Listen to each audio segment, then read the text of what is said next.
the mind is not true knowledge. Questioner. Do you experience the three states of waking, dreaming and sleeping just as we do, or otherwise? Maharaj answers, all the three states are sleep to me. My waking state is beyond them. As I look at you, you all seem asleep, dreaming up words of your own. I am aware, for I imagine nothing. It is not samadhi, which is but a kind of sleep. It is just a state, unaffected by the mind, free from the past and future. In your case, it is distorted by desire and fear, by memories and hopes. In mine, it is as it is, normal.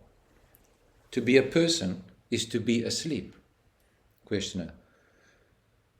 Between the body and pure awareness stands the inner organ, antakarana, the subtle body, the mental body, whatever the name.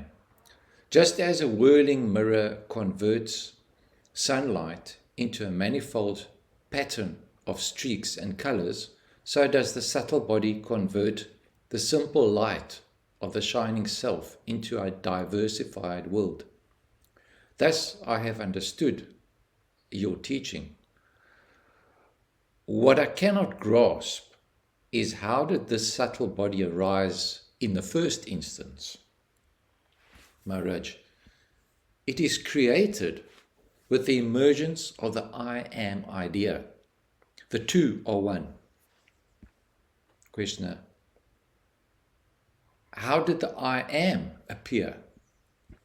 Maharaj, in your world, everything must have a beginning and an end. If it does not, you call it eternal. In my view, there is no such thing as beginning or end.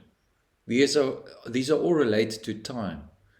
Timeless being is entirely in the now.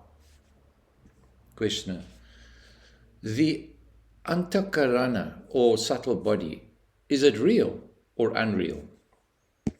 Maharaj, it is momentary, real when present, unreal when over.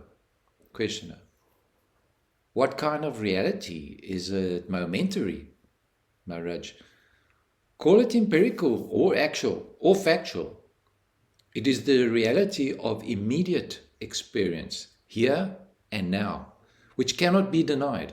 You can question the description and the meaning, but not the event itself. Being the non-being alternate and being and non-being alternate, and their reality is momentary. The immutable reality lies beyond space and time. Realize the momentariness of being and non-being and be free from both. Questioner, things may be transient, but they are very much with us in endless repetition. Maharaj, desires are strong. It is desire that causes repetition. There is no recurrence where desire is not. Questioner, what about fear? Maharaj, desire is of the past. Fear is of the future. The memory of past suffering and the fear of its recurrence make one anxious about the future. Questioner, there is also fear of the unknown. Maharaj, who has not suffered is not afraid. Questioner, we are condemned to fear? Maharaj, until we can look at fear and accept it as the shadow of personal existence. As persons, we are bound to be afraid. Abandon all personal equations and you shall be free from fear. It is not difficult. Desirelessness comes on its own when desire is recognized as false. You need not struggle with desire. Ultimately, it is an urge to happiness, which is natural as long as there is sorrow. Only see that there is no happiness in what you desire. Questioner. We settle for pleasure, Maharaj. Each pleasure is wrapped in pain. You soon discover that you cannot have one without the other. Questioner. There is the experiencer and there is his experience. What created the link between the two? Maharaj. Nothing created it. It is. The two are one. Questioner. I feel there's a catch somewhere, but I do not know where. Maharaj. The catch is in your mind, which insists on seeing duality where there is none. The questioner. As I listen to you, my mind is all in the now, and I am astonished to find myself without questions. Maharaj. You can know reality only when you are astonished. Questioner. I can make out that the cause of anxiety and fear is memory. What are the means for putting an end to memory? Maharaj. Don't talk of means. There are no means. What you see as false dissolves. It is the very nature of illusion to dissolve on investigation. Investigate. That is all. You cannot destroy the false, for you are creating it all the time. Withdraw from it, ignore it, go beyond, and it will cease to be. Questioner. Christ also speaks of ignoring evil and being childlike. Maharaj. Reality is common to all. Only the false is personal. Questioner. As I watch the sadhakas and inquire into the theories by which they live, I find they have merely replaced material cravings by spiritual ambitions. From what you tell us, it looks as if the words spiritual and ambition are incompatible. If spirituality implies freedom from ambition, what will urge the seeker on? The yogis speak of the desire for liberation as essential. Is it not the highest form of ambition? Maharaj. Ambition is personal. Liberation is from the personal. In liberation, both the subject and the object of ambition are no longer. Earnestness is not a yearning for the fruits of one's endeavors.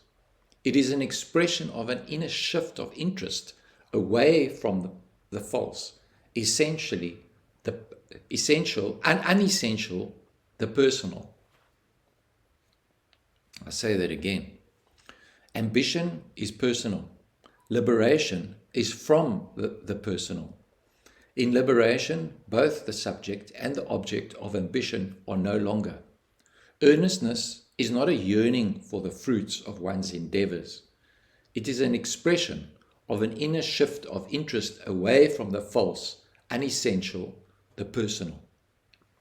Questioner.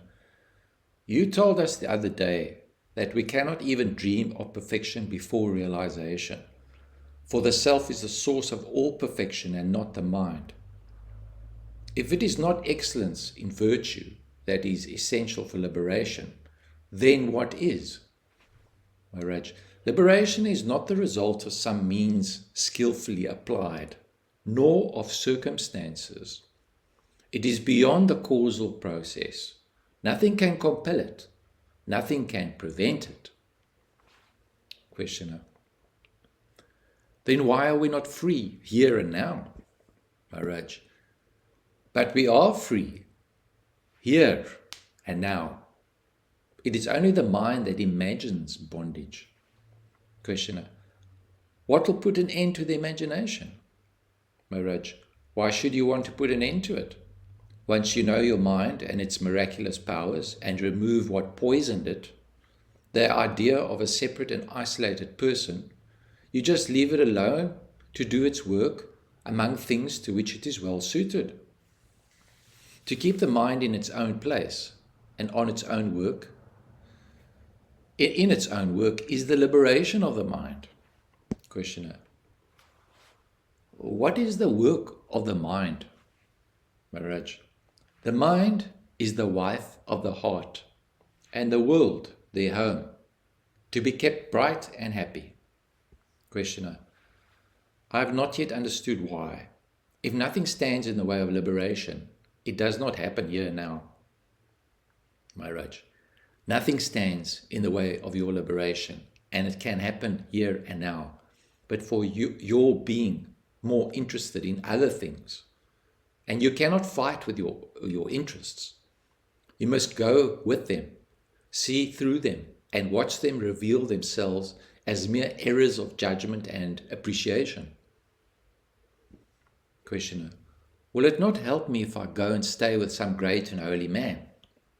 Maharaj. Great and holy people are always within your reach, but you do not recognize them. How will you know who is great and holy? By hearsay? Can you trust others in these matters? Or even yourself?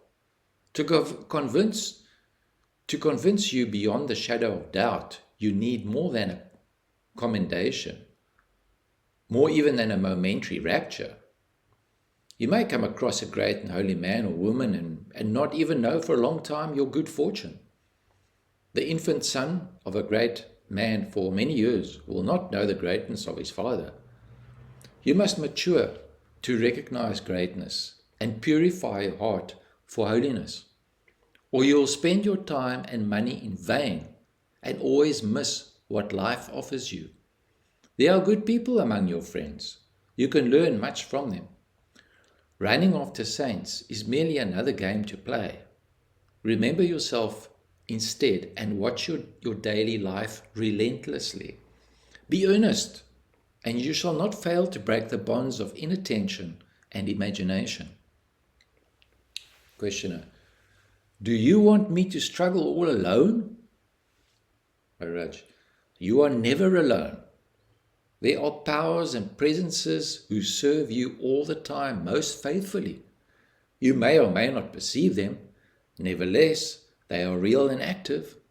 When you realize that all is in your mind and that you are beyond the mind, that you are truly alone, then all is you. Questioner. What is omniscience? Is God omniscient? Are you omniscient? We hear the expression universal witness. What does it mean? Does self-realization imply omniscience? Or is it a matter of specialized training? Maharaj, to lose entirely all interest in knowledge results in omniscience. It is but the gift of knowing what needs to be known at the right moment for error-free action. After all, knowledge is needed for action, but if you act rightly, spontaneously, without bringing in the conscious, so much the better. Questioner. Can one know the mind of another person? Maharaj. Know your own mind first. It contains the entire universe, and with space to spare. Questioner. Your working theory seems to be that the waking state is not basically different from dream and the dreamless state. The three states are essentially a case of mistaken self-identity with the body. Maybe it is true, but I feel it is not the whole truth. Maharaj. Do not try to know the truth, for knowledge by the mind is not true knowledge. But you can know what is not true, which is enough to liberate you from the false. The idea that you know what is true is dangerous, for it keeps you imprisoned in your mind. It is when you do not know that you are free to investigate. And there can be no salvation without investigation, because non-investigation is the main cause of bondage. Questioner. You say that the illusion of the world begins with the sense, I am. But when I ask about the origin of the sense I am, you answer that it has no origin. For on investigation, it dissolves. What is solid enough to build the world on cannot be mere illusion. The I am is the only changeless factor I am conscious of. How can it be false? Maharaj, it is not the I am that is false, but what you take yourself to be. I can see, beyond the least shadow of doubt, that you are not what you believe yourself to be. Logic or no logic, you cannot deny the obvious. You are nothing that you are conscious of. Apply yourself diligently to pulling apart the structure you have built in your mind. What the mind has done, the mind must undo. Questioner, you cannot deny the present moment, mind or no mind. What is now is. You may question the appearance, but not the fact. What is at the root of the fact? Maharaj, the I am is at the root of all appearance and a permanent link in a succession of events that we call life. But I am beyond the I am. Questioner, I found that the realized people usually describe their state in terms borrowed from their religion. You happen to be Hindu, so you talk of Brahma, Vishnu and Shiva and use Hindu approaches and imagery. Kindly tell us, what is the experience behind your words? What reality do they refer to? Maharaj, it is my way of talking, a language I was taught to use. Questioner, but what is behind the language? Maharaj, how can I put into words except in negating them? Therefore, I use words like timeless, spaceless, causeless. These two are words, but as they are empty of meaning, they suit my purpose. Questioner, if they are meaningless, why use them? Maharaj, because you want words where no words apply. Questioner, I can see your point. Again, you have robbed me of my question.